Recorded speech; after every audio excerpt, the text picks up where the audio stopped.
Hey,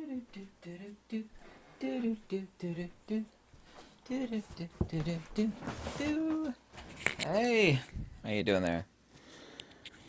Oh my goodness, here's my FTZ adapter. It's Nikon F to Z adapter. I know that it's currently on sale for $50 when you buy the Nikon Z5, possibly another camera. Nikon, unfortunately, years ago, I said, and they kind of listened to me, that they should have, because Nikon's cost of producing this thing is about like 20 bucks or less. They shouldn't be selling it for hundreds of dollars. They should give it away. For every Nikon Z camera to cause somebody to flip over to a Z series Nikon. Also, too, it encourages purchase of existing f-mount lenses. Anyway, by the way, here's my Nikon Z5. By the way, I've got an interesting review right after this video of this lens, the 24 to 70, f4 to f6.3. You'll find the review of this lens slightly hilarious. It won't take me very long to review it. Anyway, it's non-BSI Nikon D750 sensor. This has not been confirmed. I had a Nikon D750. So you don't...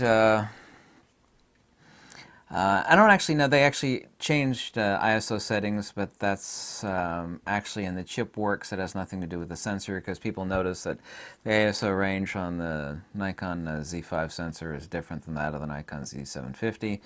But all indications are it's the same sensor, and I had the D750, and also too, poor low light performance, low gain, high ISO, noise recovery is equally dated on the Nikon Z5 as it was on my Nikon D750. Of course, the D750 was plagued with many recalls that had nothing to do with the sensor. Anyway, it's made in Thailand. Current sale price is $1,300 on it. Conventional normal price is $1,400. I've actually spent a lot of time with the Nikon Z5. I've always said that the output from the Nikon Z series cameras were excellent, and it is excellent on this, but it's decidedly worse than the newer BSI sensors as found in a Nikon Z6 and Nikon Z7. But I mean, that's as it should be, right? This is a dumbed down, simpler version of the Nikon Z6 and Z7. It's got one advantage, and that it has a dual card slot, dual SD card slots. So $1,300. I don't know if you want me to do the good or the bad on the Nikon Z5. This is actually a kit on this camera. Like I said, I'll review this kit lens here in the next video. I don't really want to talk about in this video, since this is about the Nikon Z5. Let's go with the good first. The bad is almost double that of the good. By the way, the FTZ adapter I tested a lot of, and it's just a pass-through electronic contact smart tube or smart adapter for using f-mount lenses.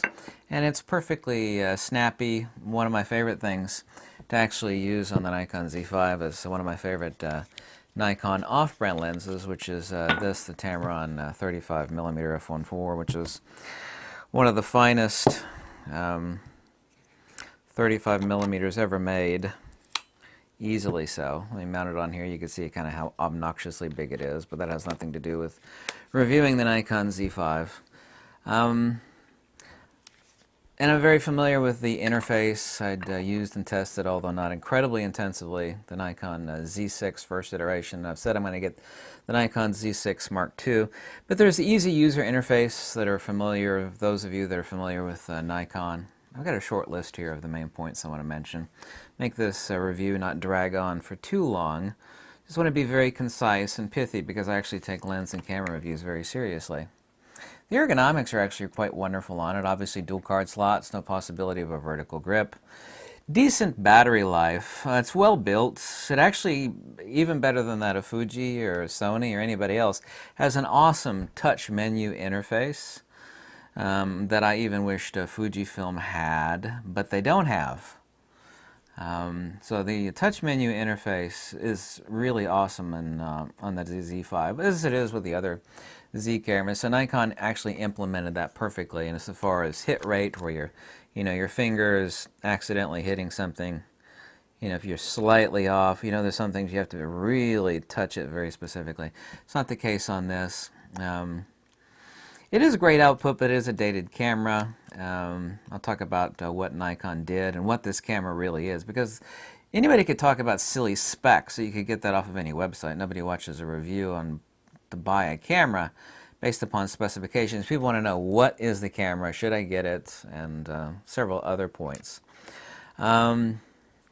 IBIS in body image stabilization. I didn't actually find the IBIS to be as good as, for example, as that found on the XT4. It's decidedly not. Once again, decent battery life, but not great. Nikon is about 3 years ago where Sony and Fujifilm used to be so far as battery usage. And that is using the updated battery that comes with it, the ENEL15C, isn't it? Correct? Let's go on to the bad. And it doesn't matter if you're using electronic front curtain shutter or just mech shutter where both curtains are falling. This shutter is incredibly loud and noisy. It's obnoxiously loud and noisy. The EVF on this, and two aspects of the EVF. It's physically too small. And I know this is you know, a cheap full-frame camera, and I'll tell you what it is relative to a perfect analogy in Fujifilm, for example. But it's too damn small. It's just, and especially as a glasses wearer, even the cheap Fujifilm X-T30, which is the cheap version of the X-T3, way better eye relief, much better EVF than found on the Nikon Z5 here. But this is meant to be a cheap camera at $1,400 or $1,300 on sale, but so was the X-T30 and the X-T30 EVF. So the EVF is miserable, the eye relief is bad, the display is perfectly fine, but it's not that great. You know, I'm used to better. When people say, I like it just fine, I tell them, you know, compared to what? What is it exactly that you're comparing it to? Well, I think it's great. And then I always have to ask the question, well, what is it exactly that you are comparing it to? User interface of both dials, the customizable unmarked dial here and your program dial, is moderate. It's not Sony bad. The menus, of course, extremely similar to that of Nikon cameras, of which I've owned countless, many dozens and dozens of Nikon cameras. It's far from great, and I know this is a cheap version of the Z6 and Z5. It's not the same sensor, it's different, but it's meant to be the inexpensive version, but so is the Nikon Z50, even cheaper than this. Crop sensor camera, of course, the Z50, but there should be illuminated buttons. The implementation of that doesn't require that much more labor to stick that into the camera. My screen keeps sliding down here. High ISO shadow gain is relatively not good. It's dated since it's a Nikon D750 sensor. Output from the Nikon D750 given sufficient light is perfectly great. But we're talking about a rehashed Nikon D750 sensor in this camera. I don't care about video. I'm only doing this review from the perspective of photography only, but I mean, I did test out the video more than once. The heavy crop factor of 1.7. I don't really see all the people complaining out there about that actually to be an issue, and at a $1,400 camera or $1,300 on sale, it's not a complaint. The video from it looks perfectly awesome. It's better than the video out of the Nikon D500 that is filming me right now. The focus peaking on this camera, which is so incredibly important, especially if you're going to use adapted lenses, absolutely sucks. How bad does the focus peaking? And I know how to use focus. I'm very familiar with this camera. There's nothing I don't know about how to use this camera and how to set it up correctly, okay? So I'm not one of those other giant YouTubers that has 1 billion subscribers and they'll do a half-arsed review and they don't do a serious job of learning the camera. I know how to use this camera. The focus peaking on it is actually worse than Sony. Okay, that's using multiple different lenses because focus peaking will vary depending on lens that you mount on there. The focus peaking is absolutely horrible. It's worse than Sony. And Sony is really bad on focus peak. Even the Sony people admit that it's bad. And people go, well, I like focus peaking on this camera, it's fine. The Z6, Z7, or Nikon Z. I say, compared to what? Fujifilm has the best, so I'm comparing it to what's out there. Familiar with Canon's focus peaking, which is, it's better than Sony, but it's nowhere near as good as Fujifilm, which has the best. But the focus peaking on this is worse than that found on Sony. The custom menu for quick change, and I know how to customize it, okay? The custom quick menu for change is miserable. It could have been done a lot better. The implementation of this it's no. And I do love the fact that it's, that's great. Touch it really quick and go. Still, the layout is bad. I'll agree that this is not a camera someone would use for video. Other people have complained, along with that of the Z6 and Z7 Mark II, which are soon to come out. This doesn't have a fully articulating screen like you find on that of the X-T4. The video folks don't like that it has a selfie screen that you could flip forward. There are advantages and disadvantages to both, so that's not a complaint. Autofocus selection on this camera is undeniably too damn slow. This is not at any way, shape, or form a hardcore action camera. It's not a hardcore action camera. It only also too has 4.5 frames per second. The LCD display on this, while perfectly fine, ain't all that great. But it is a cheap camera and it's not meant to have every bell and whistle. I realize that. What is this camera? Let's talk about this just quickly and speak of what it is. This is Nikon's FX answer to their Z6, Z7, a cheap version, which uses a greatly discounted Nikon D750 sensor, which God knows how many hundreds of thousands of those sensors they had laying around. So what are we going to do with these? We're not making D750s really anymore. I know what we'll do is we'll actually have a pared down version of the Nikon Z6. It'll be a lot simpler, yeah, but it'll have dual card slots. But we're going to stick the old sensor in there because that's going to save us a lot of money. Because all digital cameras is a main board, a shutter mech, and a sensor. And an LCD and EVF. That's all a digital camera is anyway. Populated diversity on the cheap really explains what the Nikon Z5 is. Populated diversity. In other words, also has. I don't know if you've ever heard of what an also has is. Nikon can say, we also have this camera. If you think the Z6, and of course the Z6 Mark II and Z7 Mark II are about to drop. But Nikon increases their shelf bandwidth. By the way, that's a correct term. It's the reason when HP bought Compact, they didn't get rid of Compact because they wanted shelf spectrum. Another product to sell somebody. It's like, well, here's a cheap version. I mean, it's an FX camera. It's really cheap. It's only $1,400 or $1,300 on sale. Uses a Nikon D750 sensor. D750 output's great. Of course, the camera had many, many recalls, and that's why it was a turd muffin. There's nothing to sneeze at about the output of this camera, but the low light performance.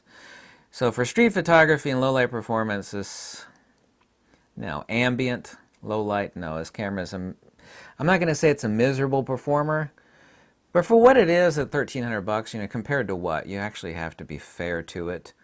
Like I said, the output's still fine. The Z6 and Z7, of course, much more expensive cameras, much better outputs. That's because they have newer sensors. They are BSI sensors. This is not a BSI sensor. So this is the FX version, Nikon's answer of the FX version of the X-T30. What's the X-T30? X-T30 was just a cheap version of the X-T3, which I also used to have, recently sold to a friend. So, for the price of $1,300, it's well built, the ergos are fine. I know, it's like, oh my God, you're sitting there holding this camera with an exposed sensor.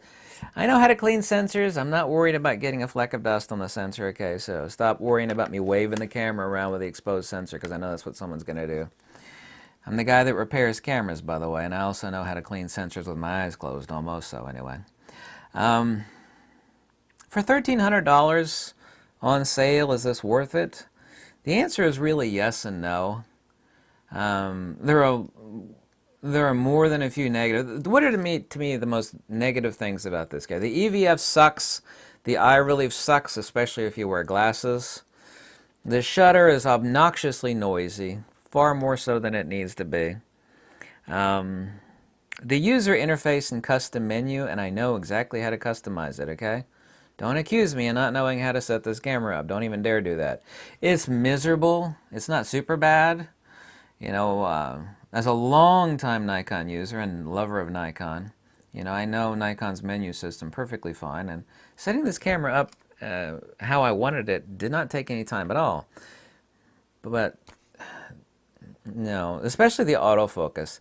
This camera is absolutely in no way, damn shape or form a hardcore sports action camera. It's not, nor would you expect it to be for $1,300–$1,400, would you? I mean, it's not. So what is this camera? It's a cheap, not cheap as in bad, cheap as in inexpensive, a cheap mirrorless Nikon D750. An inexpensive brother to the Nikon Z6, Z7 with an old sensor, but it has dual card slots, which is nice. Yeah, nobody's complaining about the dual card slot. And I love the fact, also too, a big bonus I should have mentioned, is that this does not require any frigging, and I have a lot of XQD cards, does not require frigging expensive XQD cards or compact flash express cards. Simple, fast SD cards. Yeah? Nothing wrong with that at all. Don't need XQD or CF Express cards unless you're an Olympic shooter and you're burying the buffer until the battery starts panting and catching on fire. You don't need cards that fast. Super fast UHS-2 SD cards are more than fast enough. So it's a cheap mirrorless D750 without all the recalls, by the way, of the Nikon D750. This is also too a perfect, cheaper, yet excellent backup camera for wedding photography. Say someone's going to buy the Nikon Z6 Mark II or Z7 Mark II. They're a wedding photographer, sports action photojournalist. Got to have a backup camera. It's an absolute necessity. Just like you got to have a backup card slot. This is a perfect, inexpensive backup camera for that sort of professional work. It is. Because redundancy, my motto, by the way, is redundancy is God, and this camera has redundancy. Z6 and Z7 don't, but the Z6 Mark II and the Z7 Mark II obviously do. This camera has redundancy. So redundancy is God. Repeat after me, redundancy is God. So perfect backup camera. It's a perfect, I would consider this a perfect travel camera on the cheap, especially if you're like me. You have a bunch of Nikon glass or even off-brand Nikon glass like this, the FTZ adapter. This is the Tamron 35mm f1.4. But adapted lenses were perfect. I had not a single complaint at all testing out over 20 lenses, Nikon and off-brand Nikon f-mount autofocus lenses with the FTZ adapter on the Nikon Z5. Perfectly 100% happy. By the way, please tune in for the review of this kit lens that comes with this camera when you buy. Please review, that's the next video.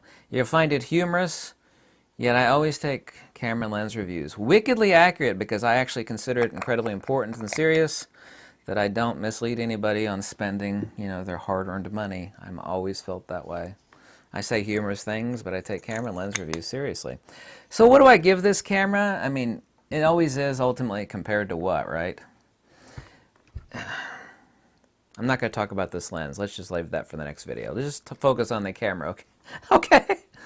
I really do give this camera, with all its bad faults, the EVF totally sucks. The shutter is noisier than a rusty barn door. The low light performance, this ain't no street camera. It's sucky. It's dated. It's not really bad. The focus peaking really sucks. So far as using an FTZ adapter and adapting lenses on this thing, that makes this camera quite the miserable creature.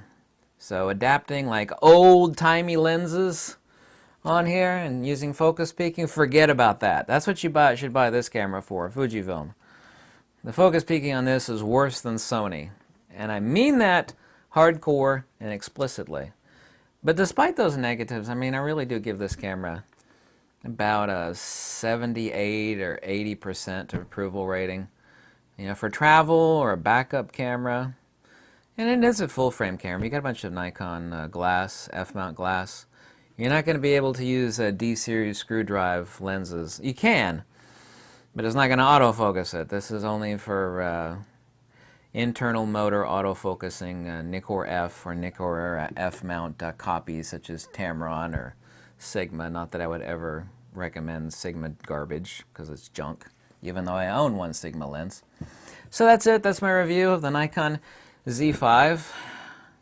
I spent a lot of time on this camera, and I take the review of same seriously because I have to live with it, because people will reference it for quite a long time to come, and I stand by that. Before I make bold statements about a camera, I mean what I say, and I say what I mean, and that's important. It is, because I'm not sponsored by anybody and I don't have any affiliate links. That's also, too, the reason why any donation is always kindly welcomed. It is a perfectly great camera. It has its faults. It has a few more faults than I did. I really hate the fact that the focus peaking on this sucks, and I hate the fact that the EVF on this camera, it sucks. It just sucks. But it's a cheap camera. Yeah, compared to what? Compared to the spectrum of full frame or mirrorless, this is a cheap camera. As in inexpensive, not cheap junk. No, it's a quality camera. It's made in Thailand once again. So anyway, I hope you like this review. I do take them seriously, and I actually do like this camera, despite its faults. It also, too, is too minimalistic. Even though it's a cheap camera, they could have done with one more dial up here that would have made the user interface so much better. It does really require an additional dial. I don't care if you disagree with me. Once again, compared to what, it does require an additional dial. And they could have stuck that up there without changing cost expenditure or sacrificing the integrity of the magnesium alloy chassis. Because no camera is weather sealed anyway. Trust me, no camera is weather sealed. I don't care what you think.